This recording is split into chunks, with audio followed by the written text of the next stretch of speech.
at Pixar, where I've had the opportunity of working on a lot of really fun projects like Ratatouille, WALL-E, Brave, some of the Cars projects, and the upcoming movie Soul. Today, I thought we could do a really fun craft project featuring my old buddy, WALL-E.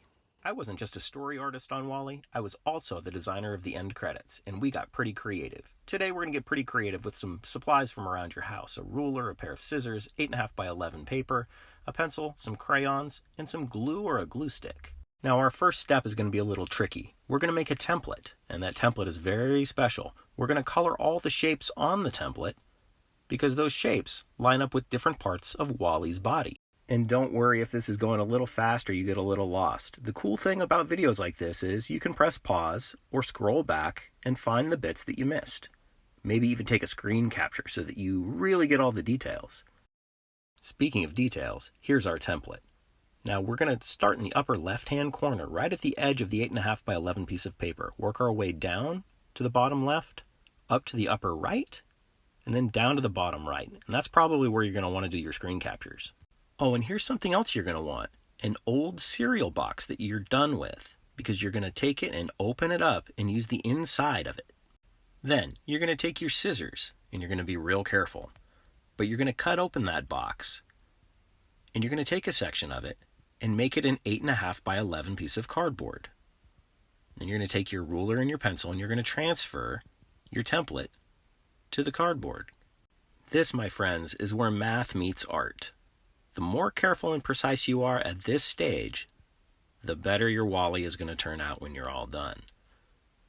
Now we're going to use a ruler and a pencil to get all the nice straight edges, following the original template.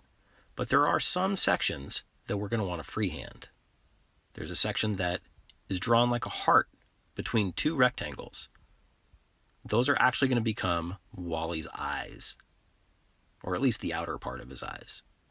Now freehanding this is totally okay because we're actually going to be cutting these out and coloring over a lot of the lines that are happening here. Some of the circles you're going to freehand are going to be the inside parts of WALL-E's eyes and gears on his wheels when we're all done. Your finished template should look like this. Then we're going to color everything. And we're going to follow this guide, so maybe screen capture that too. From the upper left-hand corner to the bottom left, to the upper right, and then you guessed it, down to the bottom right. Now this is just for reference. Don't actually write those words on the template, because what we're going to do is we're going to take crayons and we're going to add color.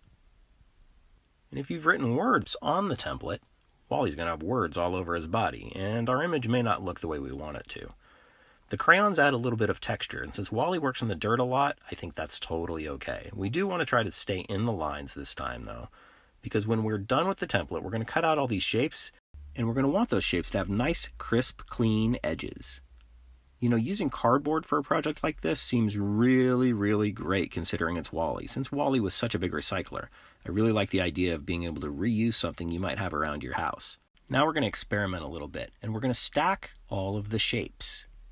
And we're going to find all the best ways we can bring WALL-E to life. The cool part is we can almost treat it like animation and keep moving shapes around and only glue things down when we feel like we found the pose that we want. Once you get those eye shapes in place and glued down, you can get a little trickier and trim some edges. WALL-E's eyes are a very, very specific shape, and we're going to try to get as close as we can, even though our final image is going to be a little bit abstract. I really like the idea of working with big, graphic, basic shapes for a project like this, because, you know, even if you're not confident with your drawing abilities, you can still end up with a pretty fun image by the end. Now let's take it a step farther. You might have a different kind of cardboard at home. A whole different kind called corrugated cardboard. If you've got a scrap of this from an old box from a shipment, this could come in handy too, because you can peel away one side of it, a little bit of the paper that's glued to the top, and inside leaves a really cool wavy texture. With our scissors, we can trim this down, and it can become part of WALL-E's treads. Glue it down, and clip the edges. This will give us a sense of depth to our final image. It'll actually feel like WALL-E is sitting in space and that we're seeing the edge of his treads. And there you go. You've done it. You've created all the pieces you need to make your very own WALL-E. You can keep them and not glue them down, maybe use them like a puzzle and create different poses, or You can pull out that glue or your glue stick and glue them down and create a nice final piece of artwork. Maybe use some more of that corrugated cardboard for tracks.